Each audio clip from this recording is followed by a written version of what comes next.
Hello student, good morning to everyone. B.Ed first year teaching subject pedagogy of economics. इसके अंतर्गत आज अपन अध्ययन करेंगे पूर्ति के मान्यताएं। पूर्ति के नियम की क्या मान्यता है इसके बारे में हम जानेंगे आज की क्लास के अंतर्गत। अगली क्लास में अपन ने जाना था पूर्ति का अर्थ, परिभाषा और इसके पूर्ति के नियम की भी व्याख्या की थी। पूर्ति का नियम क्या है, ठीक है ना। तो आज हम इसके नियम की क्या मान्यता है इसको जानेंगे। तो पूर्ति के नियम की मान्यता है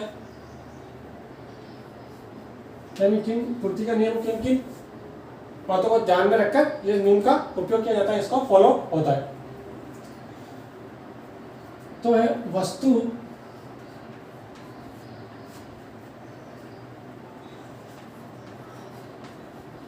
विशेष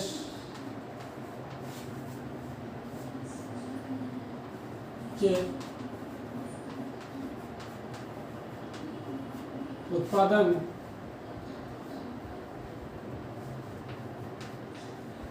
साधनों की पूर्ति, सप्लाई व कीमत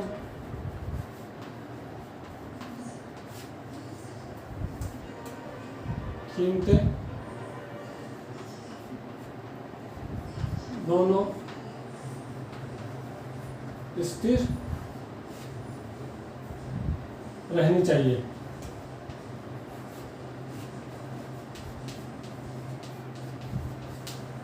पूर्ति के नियम की यह मान्यता, पूर्ति का नियम क्या कहता है कि वस्तु विशेष की उत्पादन साधनों की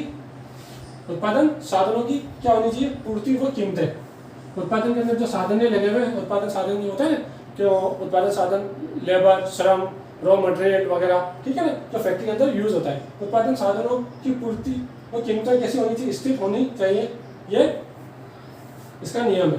तो कैसी होगी वो पूर्ति का नियम के अंतर्गत आएगी। तो उससे वो पूर्ति कैसी होगी, उस पूर्ति का नियम वहां पे लगेगा। अगर इसमें परिवर्तन होगी तो पूर्ति का नियम नहीं लगेगा उसमें, यानी पूर्ति का नियम की अवहेलना होगी।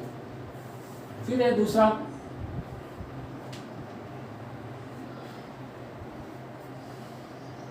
इसको अपन इस तरह भी लिख सकते हैं कि कैसा होना चाहिए, वस्तु की कीमतें कैसी होनी चाहिए, स्थिर होनी चाहिए। तो नेक्स्ट पॉइंट ये हो गया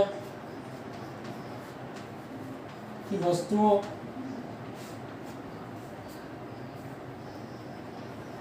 की कीमतों में परिवर्तन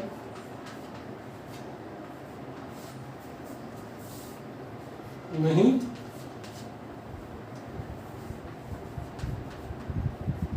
होना चाहिए। वस्तु की जो कीमतें हैं वो वैसी होगी, क्योंकि जैसा मालूम है आपको कि वस्तु की कीमत और पूर्ति में कैसा संबंध होता है, सीधा संबंध होता है। तो इसी के साथ साथ उस वस्तु की कीमत भी स्थिर होगी तो वो पूर्ति का नियम लगेगा, ठीक है। तभी पूर्ति का निर्धारण किया जा सकता है। ग्राफ वर्क द्वारा अपन निर्धारण करते हैं। अगर कीमत स्थिर होगी तो ही पूर्ति वर्क निर्धारण होगा। फिर है सरकार की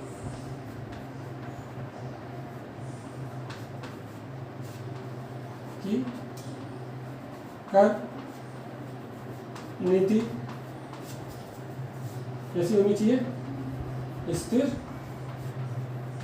होनी चाहिए। तीसरा पॉइंट है सरकार की कर नीति स्थिर होनी चाहिए। सरकार की कर नीति कैसी होनी चाहिए, फिक्स होनी चाहिए। कर जो टैक्स प्लान पॉलिसी है उसके अंदर किसी तरह का परिवर्तन नहीं होना चाहिए, ठीक है। अगर उसमें परिवर्तन होगा तो इसका इफेक्ट किस पर होगा, सीधा वस्तु की कीमत पर इसका प्रभाव होगा। और वस्तु की जब कीमत प्रभावित होगी, जब वस्तु की कीमत में परिवर्तन उत्पन्न होगा तो वो मांग पूर्ति उससे प्रभावित होगी, तो पूर्ति वर्ग निर्धारित नहीं होगा, ठीक है ना। तो कैसी होनी चाहिए, सरकार की कर नीति फिक्स्ड होनी चाहिए, स्थिर रहनी चाहिए।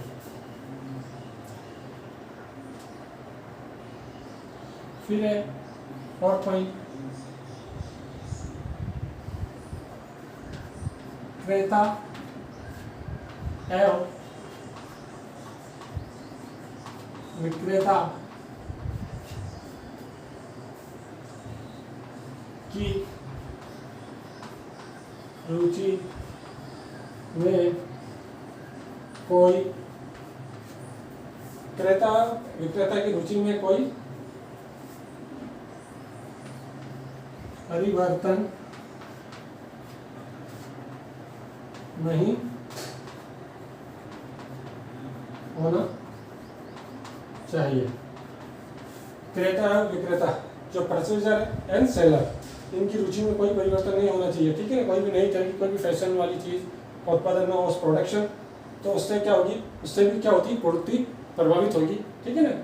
तो इससे ये सारे स्थिर रहने चाहिए, तभी पूर्ति का निर्धारण होगा, पूर्ति वर्ग निर्धारित किया जा सकता है। फिर है नेक्स्ट पॉइंट इसमें कि वस्तु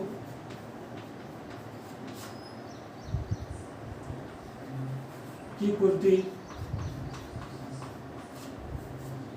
विभाज्य होनी चाहिए।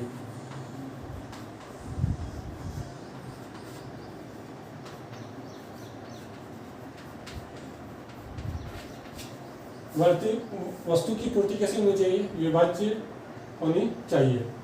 और आगे नेक्स्ट पूर्ति के नियम की मान्यताओं के अंतर्गत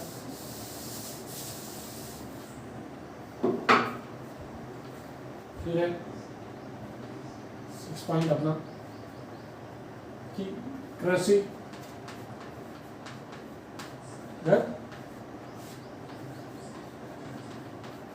वस्तुएं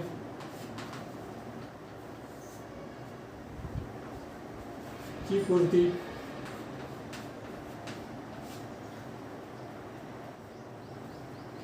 के लिए मौसम एवं जलवायु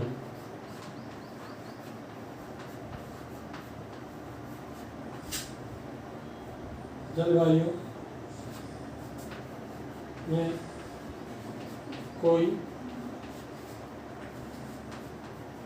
परिवर्तन नहीं होना चाहिए। तो कृषिगत वस्तु है, एग्रीकल्चर से संबंधित ऐसे प्रोडक्शन, उसकी पूर्ति में कैसा हो, मौसम और एनवायरनमेंट और जलवायु उसकी कैसी हो, परिवर्तनशील नहीं होनी चाहिए, उसमें परिवर्तन नहीं होना चाहिए। तो ये है पूर्ति के नियम, जो जिसके अंतर्गत हम इन नियमों का पालना रखकर, इन नियमों को ध्यान में रखकर पूर्ति का निर्धारण करते हैं, ठीक है ना। अब एक टॉपिक और पढ़ लेते हैं, तो ये वाला टॉपिक आपका पूरा हो जाएगा। इसके अंदर एक चीज और जोड़ लेते हैं कि पूर्ति को प्रभावित करने वाले तत्व कौन कौन से हैं, है ना। तो पूर्ति को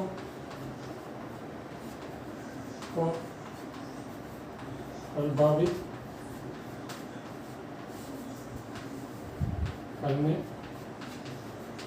वाले तत्व या कारक जो पूर्ति को प्रभावित करते हैं। तो एक तो वस्तु की कीमत, सीधा फर्स्ट पॉइंट यही आता है, वस्तु की कीमत, यानी उस वस्तु की, उस प्रोडक्ट की प्राइस से पूर्ति निर्धारित होती है। क्योंकि पूर्ति और कीमत में कैसा संबंध होता है, सीधा संबंध होता है। तो उस वस्तु की कीमत कैसी होनी चाहिए, स्थिर होनी चाहिए। वस्तु की कीमत में कोई परिवर्तन नहीं होगा तो वो पूर्ति का निर्धारण होगा। अगर कीमत में परिवर्तन होगा तो वो उससे क्या होगी, पूर्ति प्रभावित होगी। और नेक्स्ट पॉइंट उत्पादन साधन,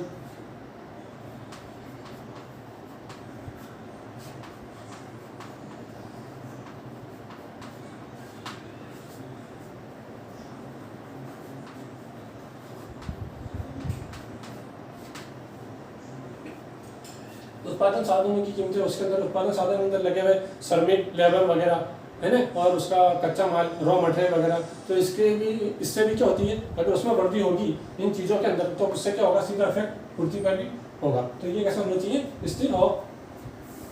फिर है आपका प्राकृतिक घटक। प्राकृतिक घटक से भी पूर्ति प्रभावित होती है। ये अनुकूल होंगे तो कैसी होगी, पूर्ति बढ़ेगी, और ये प्रतिकूल होगी तो पूर्ति घटेगी। फिर है कर नीति।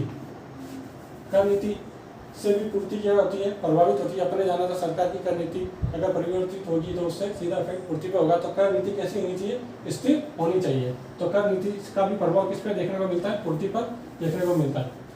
और एक लास्ट में उत्पादन तकनीक,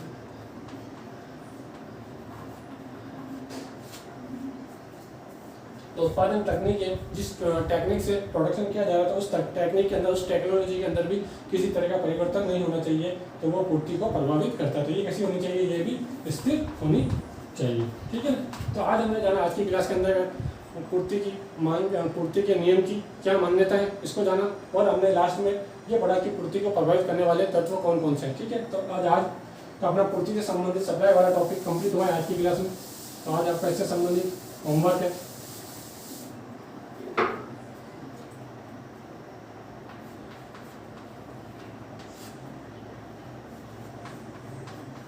पूर्ति के नियम की मान्यता